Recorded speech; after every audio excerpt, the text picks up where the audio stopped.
Eh bien bonjour à tous et bienvenue dans cette nouvelle vidéo.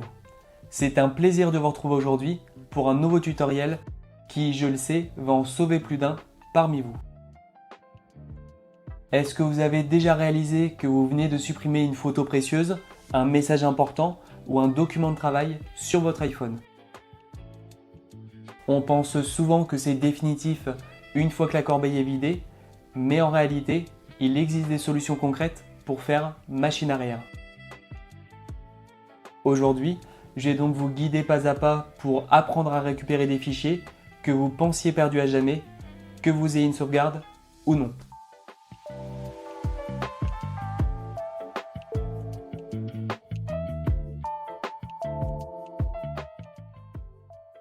Pour bien commencer, il est essentiel de comprendre que sur un iPhone, la suppression n'est pas toujours immédiate au niveau du système de fichiers. Apple a prévu plusieurs filets de sécurité, mais parfois il faut aller un peu plus loin et utiliser des outils spécialisés. Dans cette vidéo, nous allons donc explorer les méthodes natives, l'utilisation d'iCloud sur le web et enfin une solution logicielle très puissante qui est nommée Tenorshare Ultdata.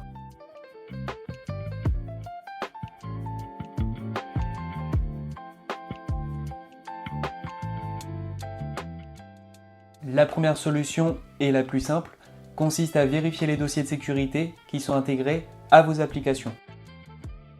Pour vos photos et vos vidéos, ouvrez l'application Photos et rendez-vous dans l'onglet Album. Tout en bas de la liste, vous trouverez une section intitulée Supprimés récemment. Apple y conserve vos médias pendant 30 jours avant de les effacer réellement. Il vous suffit d'entrer dans ce dossier, de cliquer sur le bouton Choisir en haut à droite, de sélectionner les éléments que vous souhaitez sauver et d'appuyer sur Récupérer.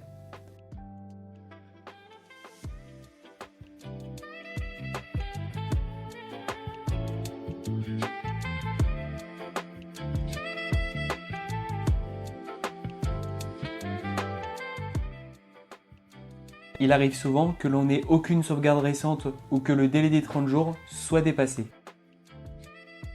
C'est ici qu'intervient Tenorshare Ultdata, un logiciel conçu spécifiquement pour scanner la mémoire interne de notre iPhone.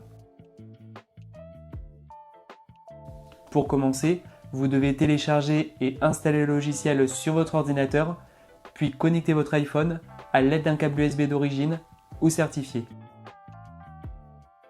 Sur l'interface principale, sélectionnez l'option Récupérer depuis l'appareil iOS.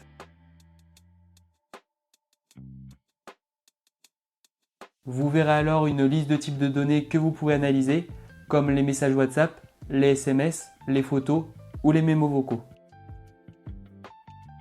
Je vous conseille de cocher uniquement ce dont vous avez besoin pour gagner du temps lors de l'analyse.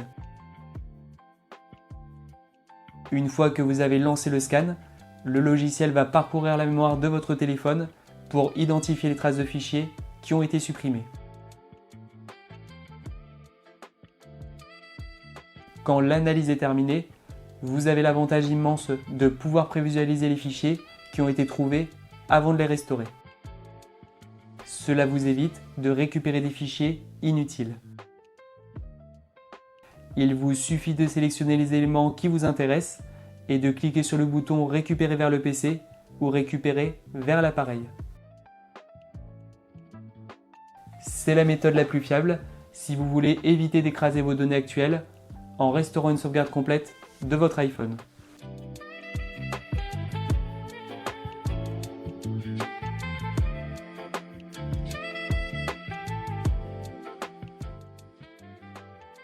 Si vous n'avez pas d'ordinateur sous la main, vous pouvez passer par une sauvegarde iCloud directement depuis les réglages de votre téléphone.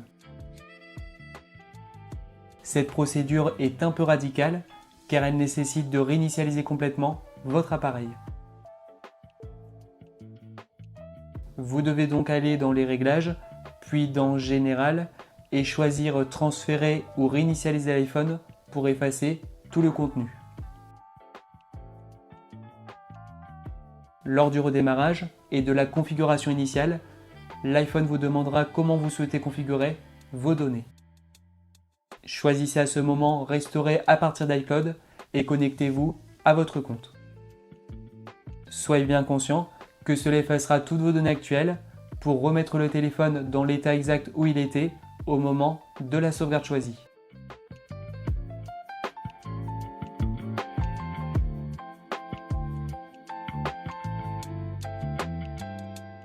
Nous arrivons maintenant au terme de ce tutoriel et j'espère sincèrement que ces solutions vous auront permis de retrouver vos précieux fichiers sur votre iPhone. La leçon principale à retenir est qu'il faut agir vite car plus vous utilisez votre téléphone après une suppression, plus vous risquez d'écraser physiquement les données perdues par de nouvelles informations. Je vous encourage vivement à activer les sauvegardes automatiques sur iCloud et à effectuer des sauvegardes régulières sur votre ordinateur pour éviter ce genre de stress à l'avenir. Voilà, cette vidéo touche déjà à sa fin. J'espère que ce tutoriel vous aura plu. En attendant la prochaine vidéo, vous pouvez vous abonner à la chaîne gratuitement grâce au bouton présent sous celle-ci et mettre un pouce bleu si ce tutoriel vous a plu. Pour les personnes souhaitant apporter du soutien à la chaîne, vous avez la possibilité de rejoindre la communauté grâce au bouton Rejoindre.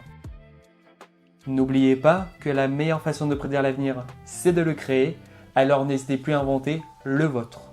Je vous dis à la prochaine, c'était Chris. Ciao.